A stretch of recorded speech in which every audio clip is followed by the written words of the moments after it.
Recording now. Thank you all for coming today. I'm going to be talking about pitching literary agents. So let me go ahead and share my screen. And there we go. So can everybody see that? Yeah. Yes. Okay. So pitching literary agents. So who am I and why am I talking about this? So I am an actively querying fantasy author. I've been doing this for a while. I've attended over a dozen pitching and querying panels and workshops, and I've taken tons of notes. I've also, I kind of have an addiction to rewriting other people's queries because it's 1,000,000% easier to rewrite somebody else's than work on your own. And several of those have gone on to get more agent interest.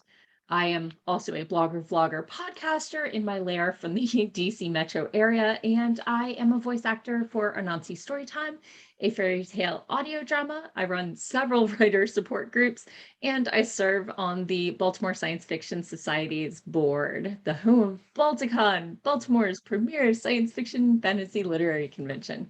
So that's a little about who I am and why I'm talking about this. So let's talk about literary agents. Wait, back up. Before we can talk about literary agents, we need to talk about how traditional publishing works and why we even need them and who they are, etc. So what is this traditional publishing? Well, traditional publishing is what produces the books that you find widely distributed across bookstores, libraries, and ebook stores. So basically anything that's not indie is going to be traditional publishing. It's really about, it used to be the big five and now it's the big four because I think there was a merger. But they have different houses under them that do different genres and subgenres and that sort of thing, and different audiences, different markets. So what is this traditional publishing process? What does it look like? Well, it looks like this. You send a query letter to a literary agent. Best case scenario, they immediately ask for your full manuscript, and then they ask for the call and offer you representation. After you sign with the agent, your agent sends off submission packets to editors at various traditional publishing companies. And best case scenario, an editor makes an offer with an advance. You sign the contract, and that's when you get the first part of the advance. You get a marked up manuscript to edit, you revise, you send it in, they send you another copy, and everybody looks over it for all the typos, and you're still going to miss one or two. Once you send in that final draft, you get the second part of your advance. And then sometime later, there's a cover reveal, and up to a year after you've turned it in is when you finally get that release date and you get the final portion of your advance. Once your manuscript, quote unquote, earns out the value of the advance, that's when you start getting royalty checks. And maybe 25% of books ever earn out. The rest, the blockbuster books, they're what pay for everybody else's advances, assuming, you know, you're fortunate enough to get one with traditional publishing, which the market is very fickle. So this is the standard traditional publishing model and how it works. And so where is the literary agent's role in all of this? Well, they are versed in the field. They are familiar with the publishing houses and their editors.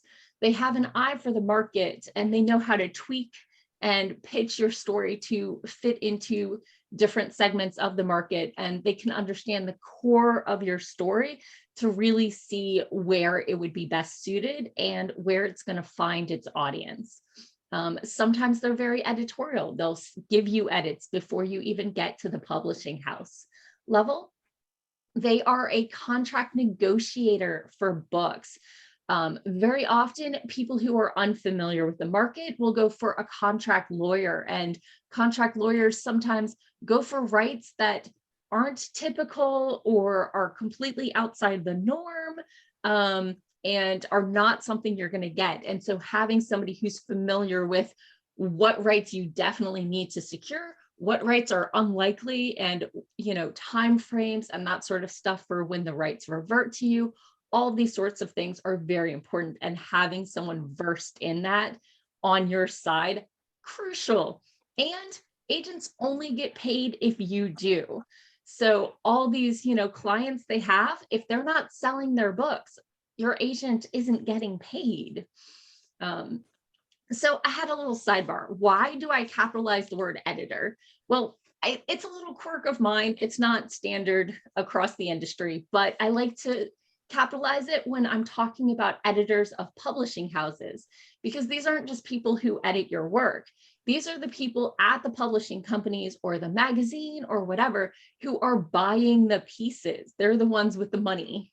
Obviously, marketing has to sign off on it these days, and marketing sometimes has more power than they really should, but the editors are the ones who purchase the books. So that's how I differentiate out there. So, okay. Next, let's see. How do you pick a literary agency query? So now that we know why we might want one. So picking the right one rather than just blanket querying every agent out there keeps you from wasting your time and keeps you from wasting their time. Best practices, obviously, make sure that they're actively open to queries on the day that you send out your query. Make sure that they represent your genre, and make sure that they represent a reputable agency. So two of them are easy ways to get fast rejections. One of them is, do you really want someone who doesn't have, a reputation to be pitching your work because they have no resume? You don't know if they're, somebody fly by night just dabbling in this, or if there's someone with experience and or connections. So where do you find literary agents to query? I mean, obviously, you can do a Google search, and I highly suggest whatever literary agent you select, you go to their agency website and see what the submission guidelines are, because they are different for each and every agency, and sometimes between agents within an agency. One place to look is manuscriptwishlist.org. Another place is hashtag MSWL on Twitter. And of course, there's Publishers Weekly's 2022 Guide to Literary Agents, which they put one out every year, and you can usually find one at your local public library. So if you don't want to invest, you can definitely buy one there. And so at some level, they are rather vetted by the time they get into the published version of the guide. So on the manuscript wish list and the hashtag, you do have to be careful, because there's a little less vetting to get on that, especially the hashtag. Anybody can tweet. But also editors also are putting out their wish lists. And so if you're querying agents and not directly going to the editors, you're going to want to make sure that you're only looking at agents. And sometimes the filter's not the best on manuscriptwishlist.org. Although I had trouble with the filter, and I emailed them, and they emailed me the search that I was looking for without the editors. So they're very responsive and very, very nice. So most traditional publishing houses do not accept unagented works. They want you to have somebody on your side, so you can't look back later and say, oh, the contract was unfair and I didn't have someone to represent me, so clearly it should all be thrown out. They want you to have an agent. A few of the houses do open up for short periods of time on occasion to accept unagented works. But once you submit your query package to them, if you get an agent later, you've counted that place out. So the more places that you have already queried or submitted to, the fewer places that a future agent can hone your submission package and tailor it to that agent. or editor. You basically give up a chance to do it later. So you want to make sure that you are ready before you submit your manuscript to a publishing house. So let's talk about the ways to pitch your manuscript, because that's the title of this workshop, right? To pitching literary agents. Well, in writing, pitching has a very specific meaning, and that is usually a log line or an elevator pitch itself. It's a single sentence or two that you can tweet or recite when someone, like an agent, asks you, so what's your manuscript about? Usually used at in-person events, chance encounters at like a convention. There are pitching competitions and stuff like that, or during a Twitter pitch event. So that's where you're going to be using these Twitter logline elevator pitches. The other way to pitch your manuscript, so to speak, is the query letter, which is what most of us are going to be doing. It's a business letter that consists of your manuscript stats, your brief biography, and a 1 to 2, maybe 3 paragraph description of your world, your main character or characters, and the stakes involved. These are used via email or online form, or if you really want, some of them are still accepting snail mail query letters. And you can query any agent that is open to your genre and open to queries, even ones you have never met. So that's called cold querying. So, okay, any questions so far? Okay. Morgan, at what point, and I don't know if you're going to talk about this, at what point do you start querying an agent? I mean, are you done with your book at that point, or? You do not query your book until you have a finished, polished draft that has been taken as close to refined as you can make it. Typically after you've had beta readers go over it and critique partners and that sort of thing. I specify out beta readers or readers and critique partners or other writers typically. And you want a polished manuscript. You want a finished manuscript.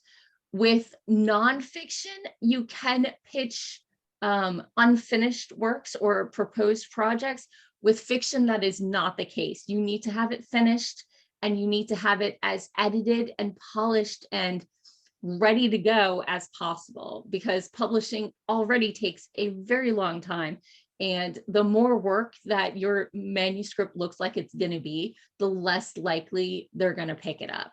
If you have dyslexia or problems with that, I would recommend, or if English isn't your native language, you may want to get an editor to go over it first.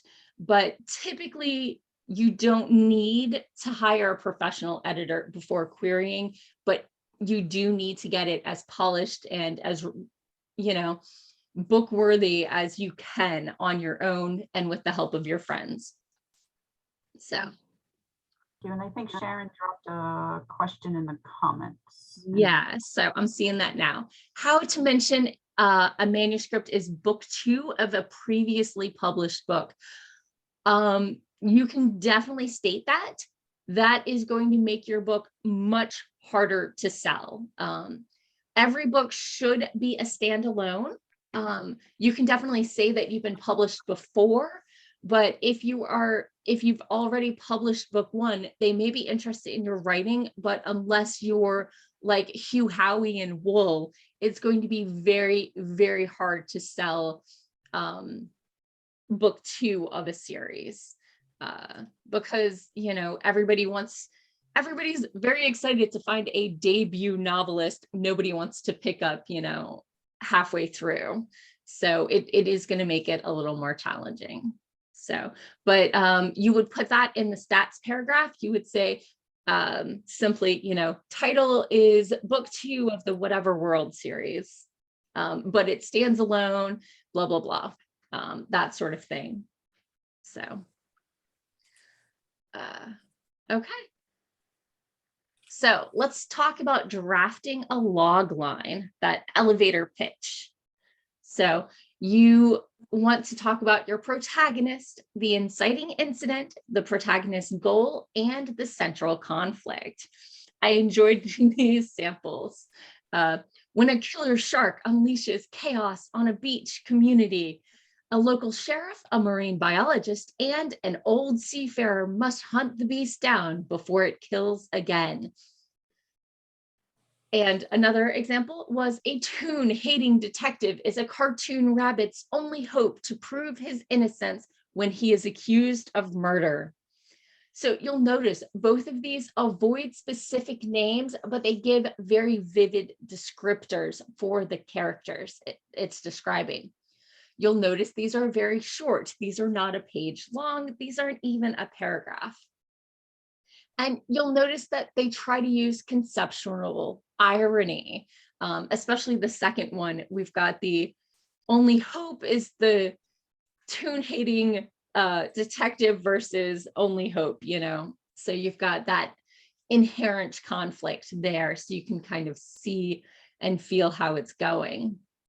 And you want to use strong verbs. You don't want, you know, noun phrases gunking up and slowing down the sentence. You want it short and punchy. So you want to use vibrant verbs when possible, like unleashes chaos before it kills again. But you do want to be specific in what happens. The more you zoom out, the more, you know, Pocahontas looks like Fern Gully looks like Avatar, you know, you need enough details that you can tell that it's not just the archetype of a story, but these are real characters and real settings, and, you know, something that the audience can connect with. So do we want to take a couple minutes right now and try to draft a log line? If you are working on a manuscript yourself, I'd suggest writing the log line for that. Otherwise, pick maybe your favorite movie. And let's go ahead and take a couple minutes and do that right now.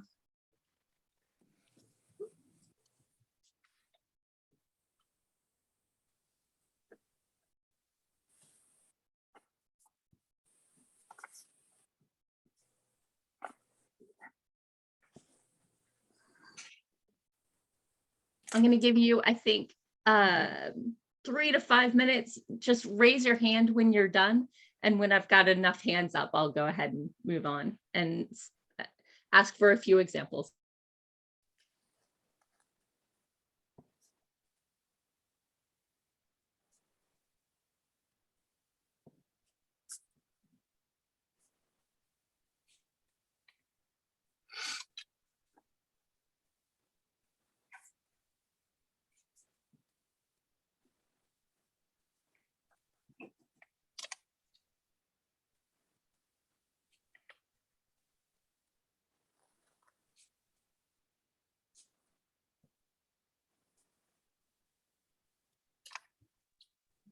We had a couple people just join. Right now we're drafting a log line. If you have a novel, see if you can follow the guidelines. Oh, let me resume share on the screen to write a single line log line. And if you're not working on a manuscript, maybe take a favorite movie and do that for it.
Okay, so we've got a couple people done and it's been 5, 6 minutes. So I think, it's hard. It's really, really hard, especially for novelists. If we'd wanted to write a 2-sentence story, we wouldn't have written the rest of the book. So, I know I'm pretty wordy myself. So does anybody want to share theirs? I guess I can share mine. Okay. Mine is a man in the real world is brought into a world that is not real. That is vague enough that it can be a lot of different stories. So it's a good tagline, but a log line needs to be a little more specific about the story and the characters. Any other volunteers? I can share. Go ahead. I used your killer shark format Sure. to try and ease it up. When a brother banished from his childhood tribe journeys back to claim his rights as holy man, a best friend, a lost love, and a memory help him find the courage to return, confronting the jealous pride that destroyed his family. Nice. Okay, we've got a couple in the chat over here. Catherine has an aging wizard meets a set in his ways hobbit and sends him on a fantastic journey with a mission that could change the course of the world or not. Nice. And from M.E. Stone, we have when both avatars are murdered in a temple riot, one surviving heir, his human guide, and a reluctant healer to keep the world from destruction. I like it. I think we're missing, it's left 2. Or must keep, I don't know.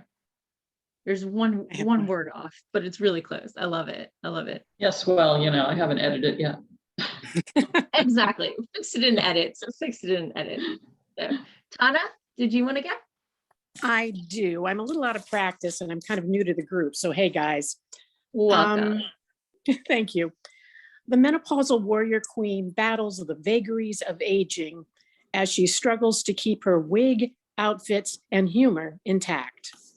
Oh, so much fun. I like that. Thank you.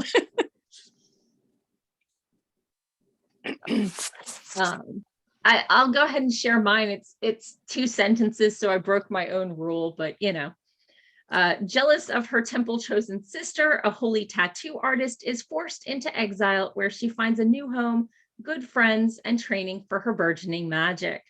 When she discovers the temple is draining her sister's life, she is forced to choose between her new home and confronting the temple to save the very sister that ruined her life. So, Wow. it's hard. Yeah, as I said, I cheated. Mine's 2 sentences because writing that short is very hard. So does anybody else want to go?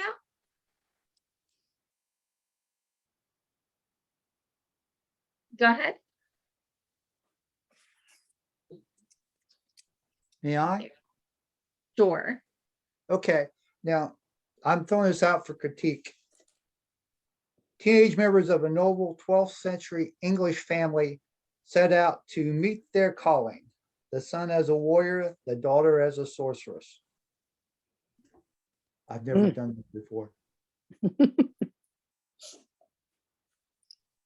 Definitely gets us through the inciting incidents and their goals.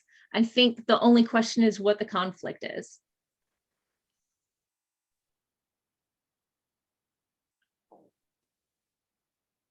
Oh, you're on mute again. Try not to clutter the airways here. Yeah, there's going to be obstacles in meeting their calling. I was really being very brief. I admit that. Very deliberately. It's hard. It's very hard. Yeah, So. it was. I had to ponder a lot. I've thrown out more log lines than Then meals. Okay, maybe not, but close. So, okay, I'm gonna go ahead and move on unless we have any other volunteers. Okay, so next up is writing that query letter. So as I said, it's a business letter. You start off with the salutation, dear agent last name.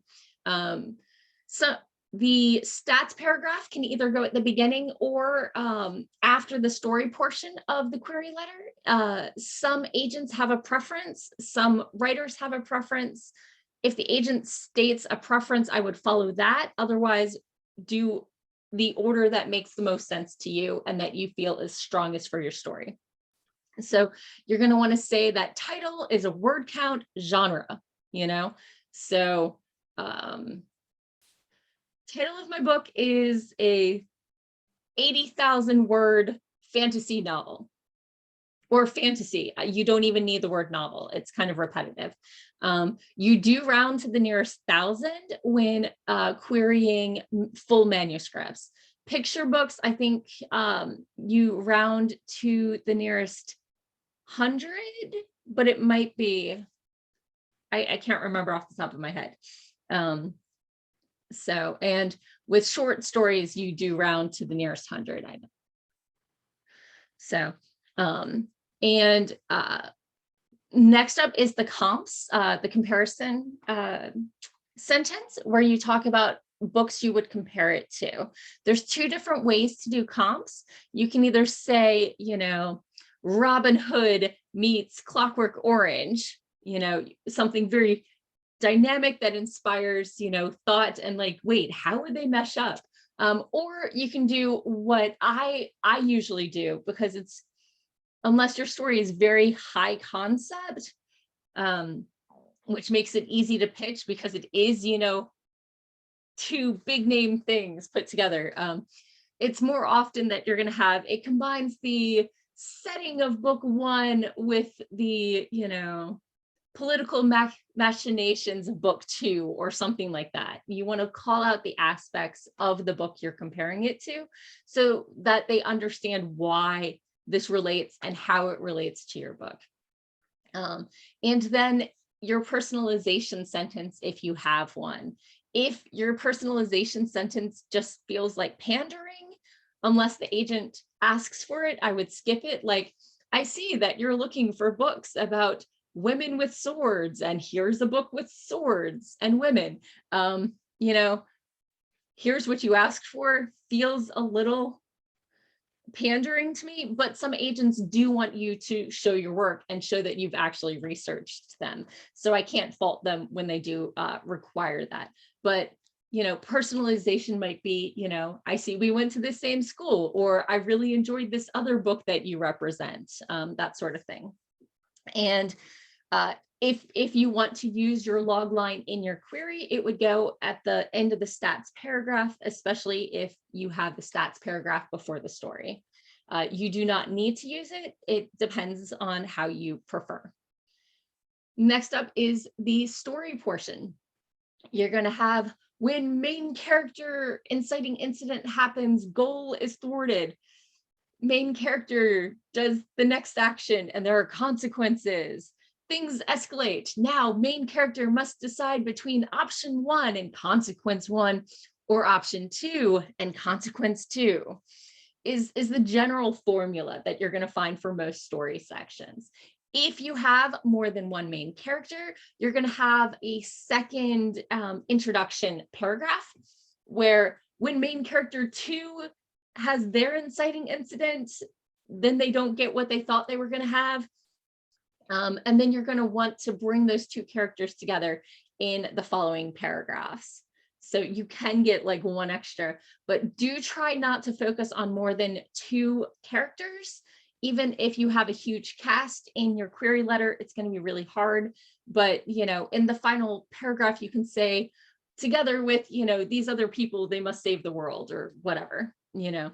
And in the stats, you can say, you know, it's a multiple person point of view,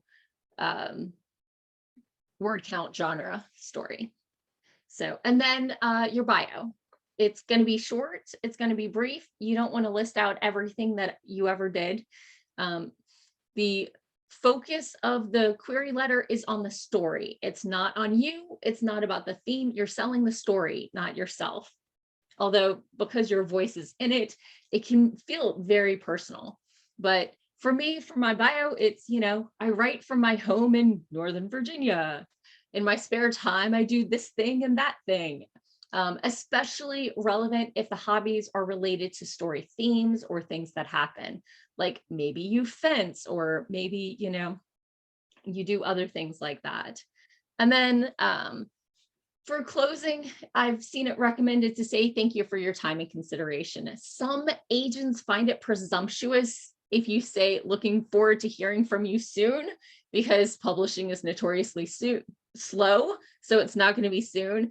And many agents say if you haven't heard back in 6 to 8 weeks, that means no, move on with your life. Peace out, yo. So I see in the comments, Nancy says, when you suggest comparisons, will the agent, rep, or whomever expect some similarities in style and sophistication of writing to be similar to the authors you've referenced? If you're going with the trait section, you can call out that, you know, with, you know, the lyrical voice of book 1 and the, you know, punchy action of book 2, which clearly can't go in the same book, but that sort of thing. But it will invoke that sort of voice. So if you can find at least one of your comps with a good voice that is similar to yours, that's really handy. The best comps are well-known, but not blockbusters, no more than 3 or 5 years old, and you know, in your genre. But it's hard to find perfect comps, especially, you know, when you started writing the story, none of your comps existed yet for many of us, because it does take, you know, maybe 3 to 5 years to get it polished and ready and out the door. So what I've heard is, you know, older comps, you can use some, or blockbuster comps, you can use some if you have something else that fits. Using comps shows that you know the market. It shows you know what audience you're going to appeal to. It shows that, you know, you've done your homework and you know who to pitch it to. One of the reasons you pick one genre is because every genre has its own tropes, has its own pacing and expectations. A lot of times, if you cross fantasy with romance, if it follows the romance tropes and pacing and, you know, story beats, the fantasy readers are going to be ticked. They're going to 1-star review your manuscript because it didn't meet their expectations. It didn't follow the story pacing. It feels like, you know, it's a romance in a fantasy setting. Whereas, you know, if you market your fantasy romance as a romance, but it follows the fantasy pacing and tropes and that sort of thing, the romance readers are going to 1-star review you because they didn't get their happily ever after, they didn't get their cute meet or whatever. So that's why genre is really important when you're, because of marketing. If people go into a story with the wrong expectations, they're going to 1-star review you, and the wrong people are going to see your manuscript. There's a book my mom has, I think it's like The Forgotten Dragon or something, and I thought it was going to be about a dragon. It's about the wizard who used to own the dragon who died and investigating his murder. And that's not what I was promised by the cover. And 15 years later, I'm still bitter and remember the title of this book because the expectation was not met. And so that's why genre is really important. And I understand there are genre crossing things, and you can list up to 2 genres, but you definitely want to lean which way do you fit, where are you going to fit on the shelf, where are they going to place you, and where are you going to find the audience that's going to appreciate your works. So that's why it's very important to pick the right comps. But yes, if at all possible, less than 3 years old. But, you know, if you comps that are good for your story are better than no comps. So there's a hierarchy of comps, but don't say my story is the next, you know, Lord of the Rings. You don't want to pick a blockbuster because everybody is even remotely in that genre will, you know, use that as a comp, and it's so overdone. So, okay, so that's the query letter, and it's way harder than it looks. You saw that with the log line. Now extend that to a whole letter, which should be less than 350 pages or words. That one, 350 words. It needs to fit on a single page. So let's talk about query best practices. Obviously, we just went over comps and the different ways you can use them. We just went over, you know, you want to keep it under a page. Number 3, this is really tricky. It's really easy for a query letter, the story portion, to turn into a synopsis. And that's not what this is. Very often they'll ask for your synopsis. You want to have a 1-page or a 3-page synopsis ready to go when you're querying. That does go into all of the, this happens and then that happens. But you don't want your query letter to turn into just a recitation of events. It's got to be focused on the character, the world, and the stakes. The stakes are the most important thing. What are they risking? What are they striving for? What do they want? And who are they? You've got to have a good idea of who your characters are.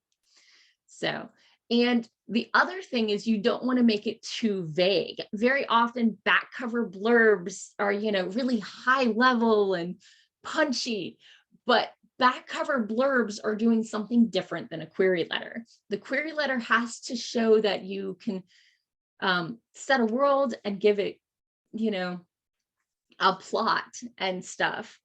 One is marketing to readers and one is marketing to agents, and agents need details. They need specifics.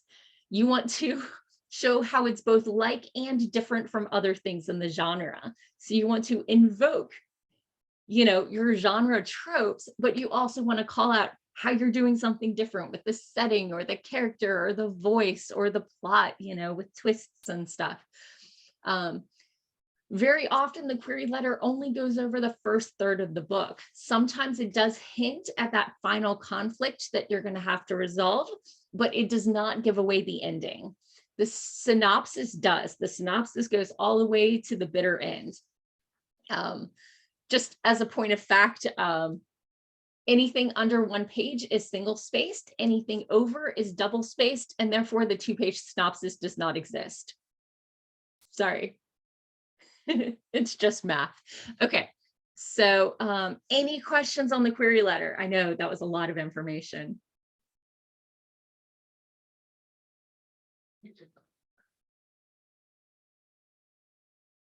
So we'll move on for now.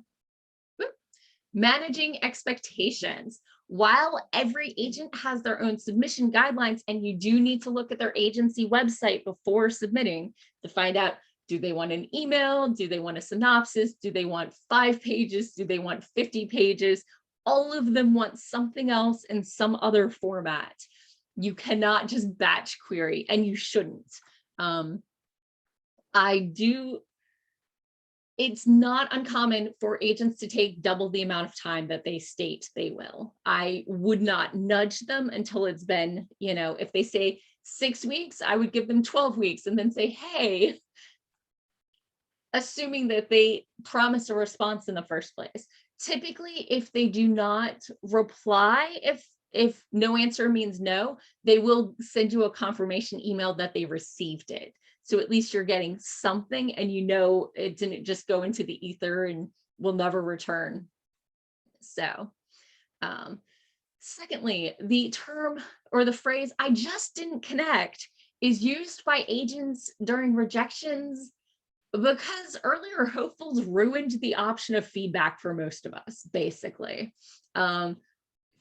They use the term "I just didn't connect" because it keeps writers from arguing with them. It's not something concrete that someone can say, no, you're wrong. It avoids giving feedback that the writers think they can fix in a day and resubmit ad nauseum every day. So using that phrase is also used because they get hundreds, literally many of them, hundreds of query letters in a week, and they have people they're already representing that they need to sell, that they need to make edits for, that they need to sign contracts and make deals for. You are not their client, you are a hopeful, but they don't represent you, you're not making the money. And so this is, you know, hiring someone for a job that may or may not actually be open. So one thing I do recommend is sending out your query letter in batches, usually of somewhere between 5 and 10. I usually do 3 because I'm risk averse.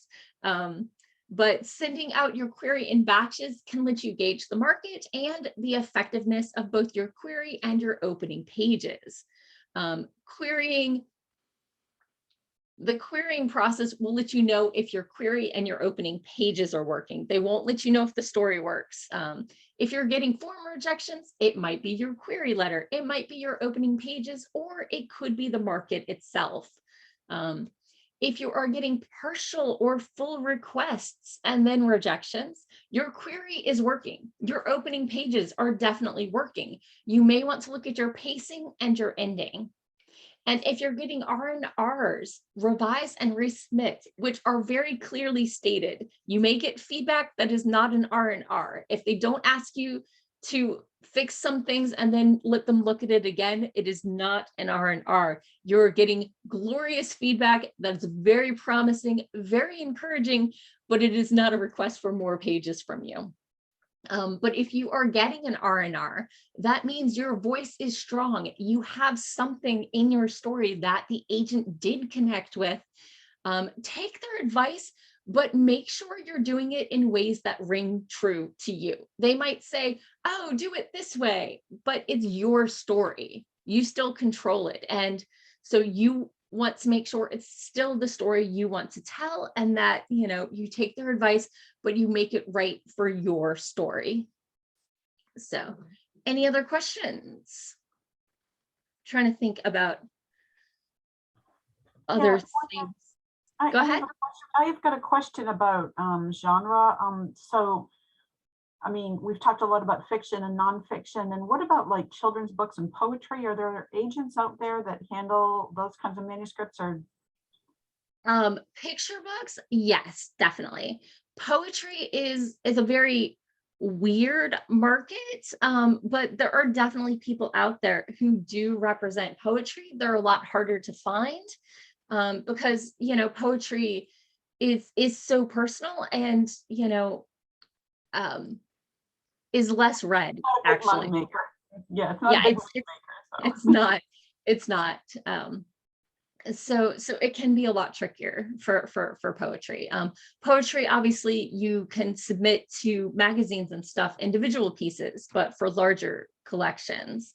But when you do submit poetry to magazines and that sort of thing, very often they do ask for a couple. So if you have like a set that goes together, you can definitely do that. And I highly recommend the submission grinder with an ER, which has nothing to do with the app. It's at diabolicalplots.com/grinder or something like that. You can Google it and find it pretty easily. But that's for short stories and poetry. And you can search by pro rates, how much they pay, and what genres they represent. So it's a really nifty thing for submitting short stories and poetry out there. One thing I use for tracking queries is querytracker.net.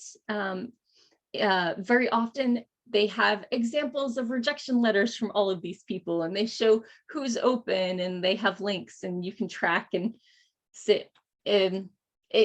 helps you track when you sent the query, when you got the rejection, what type of rejection it was. I mean, when you got the acceptance, and when they ask for more pages and that sort of thing. So it's very handy. And I use it for most of my stuff. So any other questions? I know that was a lot.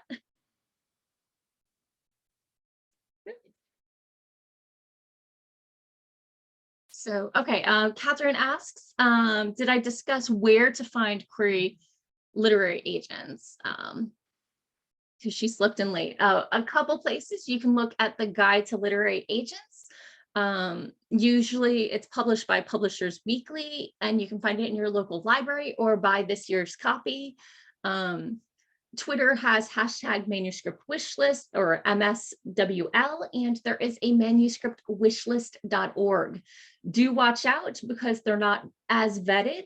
And also there are editors of publishing houses mixed in with agents. And since you're querying agents and not publishers, you want to make sure that you're targeting the right audience. So we have a suggestion of AARON online, the Association of Author Reps. So that's super handy too. Thank you for sharing that, Emmy. So yeah. And you can just Google, oh, one thing I forgot to mention, you definitely want to check out SIFWA's Science Fiction Writers of America. They host a thing called Writers Beware. And that's one place there, and Publishers Weekly online are two places you can use to vet literary agents and literary agencies. Some of them are fly-by-nights, and remember that money always flows to you, not away from you. So if somebody asks you for money to publish your thing, they are a vanity press. You pay them money, they send it out. That's not traditional publishing. That's, if you pay us, we'll make the book for you, which is totally fine if that's what you want to do.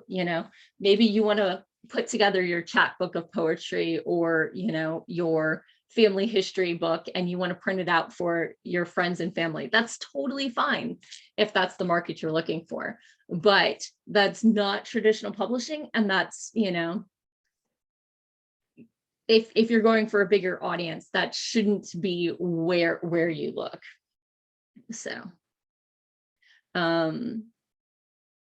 yeah, I mean, obviously with small presses, they have small reach. And one of the reasons to go traditional is, even if the traditional publishing company puts no effort into marketing your work, you are still on the shelf in every Barnes and Noble, in every bookstore, and that sort of reach, small press companies just can't pay for. They don't have the budget, and that reach is really hard to get, which is one reason to go traditional.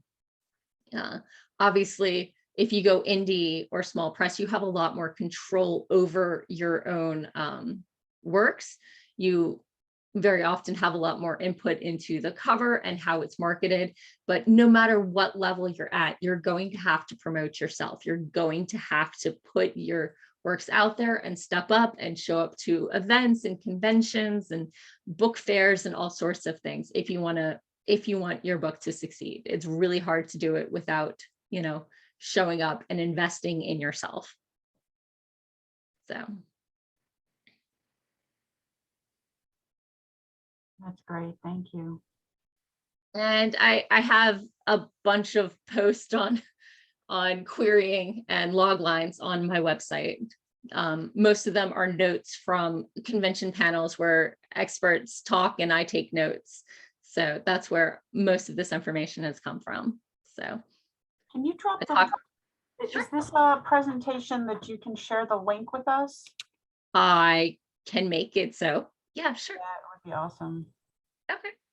I really appreciate that.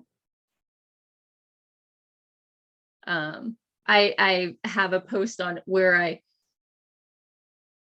analyze the types of responses writers get, where I differentiate out between blurbs, queries, and synopses, and where they need to differentiate, and a lot of the common terms and the components. So.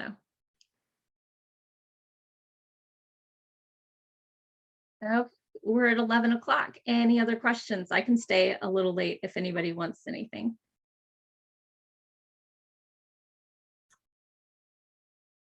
Any questions? Great feedback, thank you. We've been needing this kind of a presentation for a while, so I'm really excited you could do this, Morgan. Thank you. Thank you for asking me. It's, been my life for a couple of years now, and I want to make sure I'm doing it right. And, I wouldn't be a blogger if I didn't like sharing what I learned. Great. Okay, well, we really appreciate this. And just for if you are new to the group, we do meet the second Saturday at 10 o'clock every month. And we have our next events posted on our website. Sign up for our newsletter, because that's how you get the links to these, but it's also how you get information on the forthcoming events and opportunities that we have coming up. And we did have a board meeting last night. Thank you so much to Joanne for coming to the board meeting, and for Bex, our vice president and our secretary here today. We've got lots of things coming up for 2022, so we're pretty excited about that. So we hope to see you back. Feel free to invite guests. We are always looking for people to show up. And if there's anything that you read in our newsletter that you want to help out with, volunteers are always welcome. So I just dropped the presentation link in the chat. oh, that's wonderful. Wonderful. Did you stop recording already? Let me stop now.